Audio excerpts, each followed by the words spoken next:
Hey, Chef Perry here again from ChefPerryPerkins.com and the My Kitchen Outreach Program.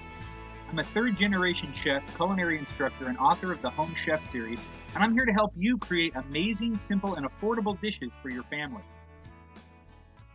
Who doesn't love a good burger? Today we're going to look at one of my all-time favorite grilled beef recipes, the Dungeon Burger. Loaded with Swiss cheese, sauteed mushrooms, and bacon, what's not to love?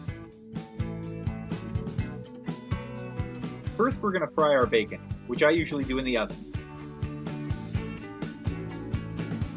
Heat a large skillet to medium-high, add a little of that fat, some butter, your sliced mushrooms, a sprinkle of salt and pepper, and saute until the mushrooms are nicely brown and most of the liquid is steamed off. If you're a fan of onions, go ahead and saute them right along with the mushrooms. Next, mix the burger patty ingredients, keeping the beef as cold as possible.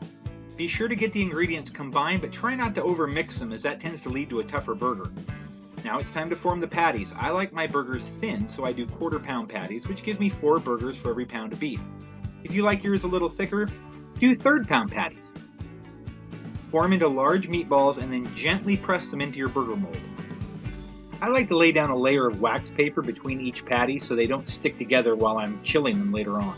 Once your patties are done, go ahead and pop them in the freezer for 10 or 15 minutes just to firm them back up a little before you start cooking.